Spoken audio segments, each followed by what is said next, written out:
Give Lexi, give Lexi. Give Lexi.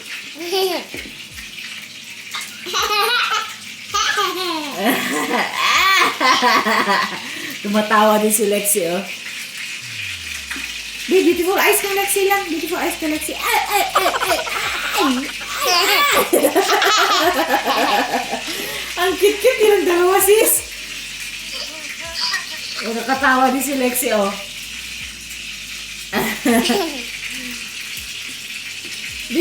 Give Lexi din sa inyong kaon. Share to Lexi.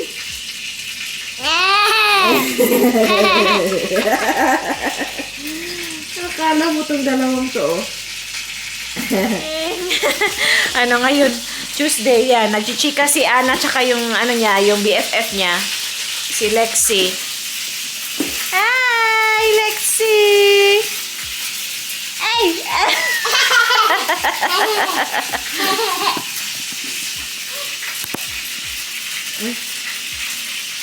Hi, hi, uy.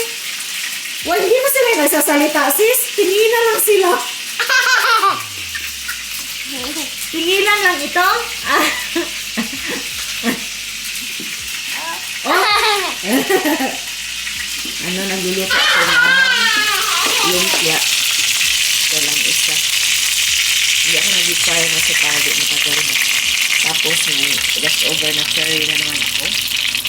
Yung rice.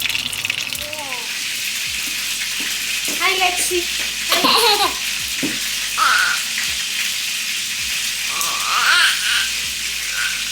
Hindi ko alam kung ano yung trip nila, sis.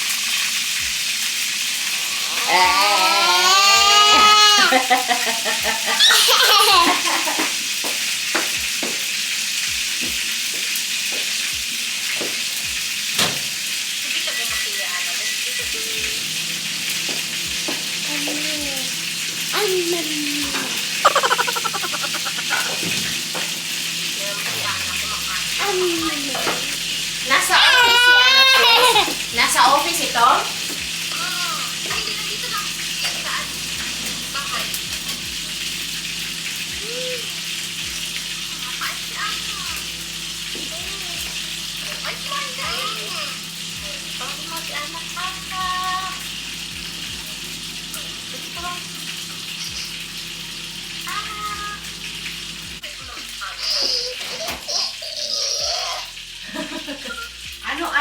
Ano daw, Lexi?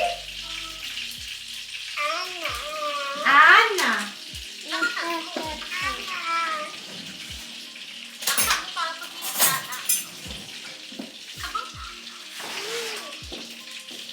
Ano daw, Lexi? Ano daw?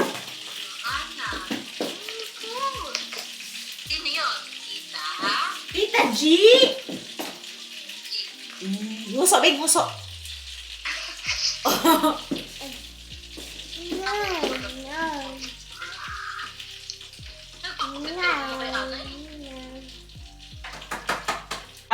Nakalimutan ko meron pala siya. Kain. Mag-aalmusal ka pala, sis? Ano, sis? Mag-aalmusal ka pala? Oo, medyo late na kami kumakain ni Ana. Kasi late nagising to. Usually nagigising to mga 7. Kahapon 5 o'clock nagising. Ngayon, hala, 8:00. Pindutin ang si Lexi. Mawawala na naman. Tina? Ano, hindi ko nagbibigay sa'yo. Lexi. Pindutin. Yeah!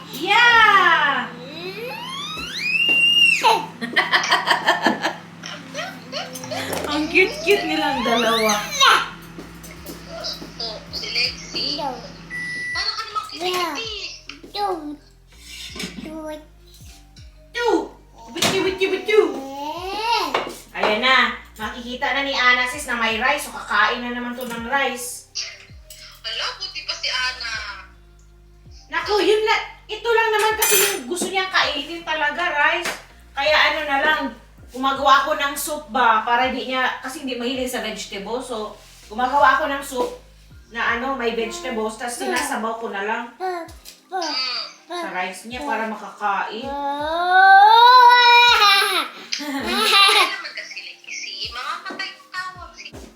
Yan, nakita na ni Ana ang rice. So, ito na yung almusal natin, oh. Curry, Ikaw kumain ka. lumpia niya. Rice, si Ana. Yun, tinatry yata nilang mag-usap sis ng ano, salita talaga, oh. Yan. Kaso si Ana hindi makapagsalita. Ana, say hi to Lexi. Hi! Hi, Lexi. Na, hi! Hi! Yay! Ang cute-cute ng dalawa. So, hello again mga geng. Ano na, 1:15 ng hapon and kagagaling lang dito ng mama ni Ruth and si Rutin. And nasabi ko ba kanina na may bisita kami tonight. Ano yung kapitbahay namin na couple. Kinancel ko po. Nag-text ako sa kanila kasi si Ruth hindi pa din siya ganyan kagaling. Last night grabe yung niya, yung lagnat niya. Talagang pagod na pagod siya. Masakit daw yung katawan niya. Tapos nag-worry ako ba na baka, baka corona kasi symptoms naman yun.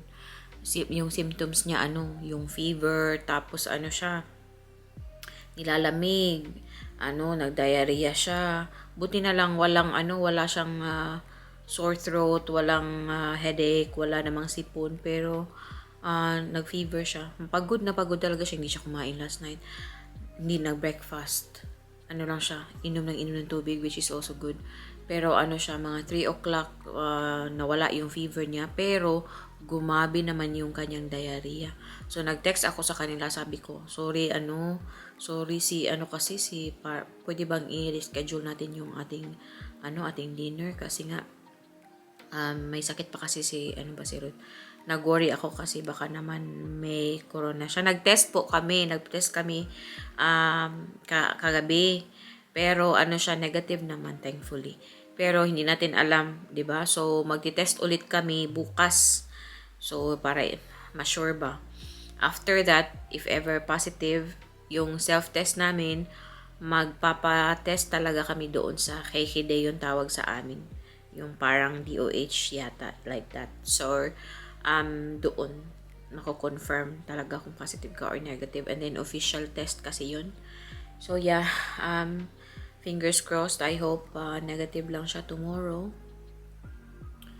Yeah, nakaka-worry naman, di ba? And buti na lang talaga ang bait-bait ni Ana last night, guys. Alas 7 these days, pinapatulog ko na siya ng alas 7. And since 7 o'clock last night until 8 in the morning, natulog lang talaga siya. Nagising siya na parang gumanito lang ba? Ganyan lang siya. Nagising siya nung pumunta ng toilet yung papa niya. Tapos bumalik din naman siya, natulog din naman siya ulit. So thankfully, bait-bait ng anak ko last night. Until 8 in the morning talaga siya. Tapos good mood siya nung gumising siya. So, naasikaso ko si Mr. na maayos kagabi kasi nga tulog si Ana. And ngayon, sabi ng mother-in-law ko, kukunin daw niya ulit si Ana. Mga alas 3:30. Babalik siya dito. Para makapagpahinga daw ako. Bait-bait talaga ng guys. Bait-bait ng aking mga biyanan.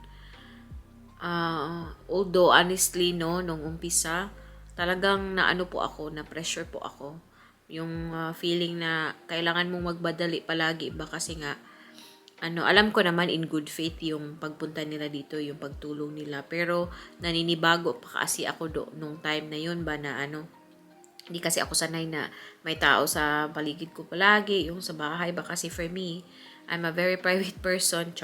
Nag-YouTube dito. Pero, I'm very comfortable sa bahay. Yung bahay yung pinaka-komportabling lugar para sa akin.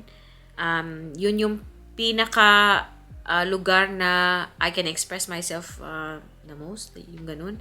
And when a lot of people come and parang wala akong personal space, yun, malaking yun sa akin, malaking issue kasi makabahay ako, tapos trabaho and all that, okay naman ako, wala akong problema sa tao, pero okay naman ako, I can deal with other people naman, but sa bahay kasi, for me, rest talaga siya. Yeah, so, it's like, iba kasi dito kasi sociable, very sociable po sila. So, sometimes yung mga friends ni Ruth, pumupunta dito ng all of a sudden ba?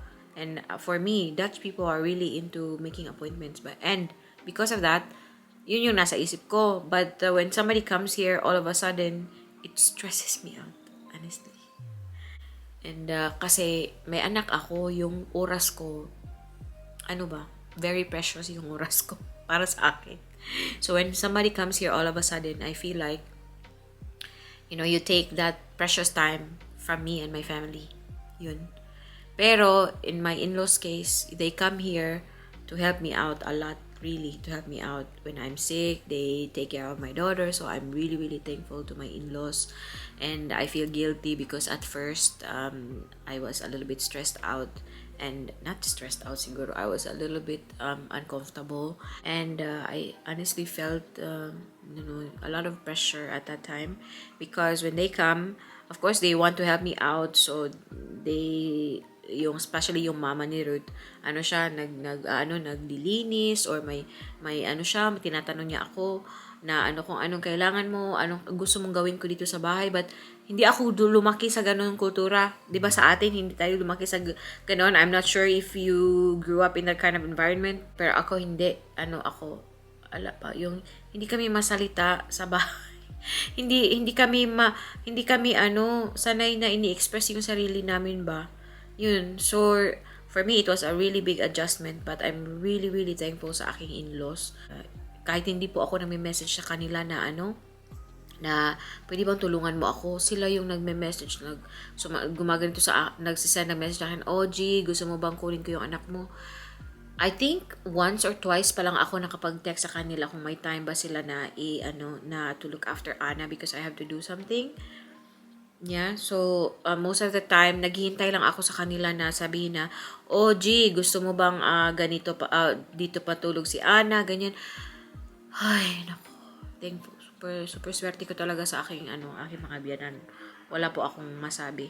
And yeah, I feel really guilty na medyo iba yung pakiramdam ko nung una, especially nung nag-a-adjust pa kami nung bagong dating pa kami. But now, nako talaga, I'm really, really, really, really grateful talaga. Yeah, so yun guys, napachika na naman tayo. Ano ba naman yan? So, wala kasing ganap. Bahay na naman kami. I really hope, fingers crossed, I really hope negative po si Ruth. So, yeah. And medyo mahaba na tong vlog na to, no? So, magpapahinga na ako.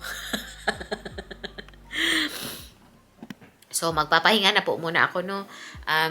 May lulutuin ako mamaya and prepare ko na yung ingredients. But at the moment, since tulog pa ang aking anak, I'll make the most of it. So, manonood ako ng mga favorite shows ko and higa lang ako dito. So, magtigong-gong ako, guys. Sometimes, it's really, I still feel really weird to speak Tagalog because I'm not really used to speaking Tagalog. I'd rather speak English than speak Tagalog. Yeah, don't get me wrong, but for me, it's more comfortable to speak English than speak Tagalog. So, yun na mga geng ang ating pa-vlog and maraming salamat sa pagsuporta. Patuloy na suporta sa aming maliit na channel. Please don't forget to like and subscribe sa aming channel, G and Fam Vlogs. Kita-kita na naman tayo sa susunod na video. And yeah, have a nice day and stay safe tayong lahat. Mush mush babush, do it!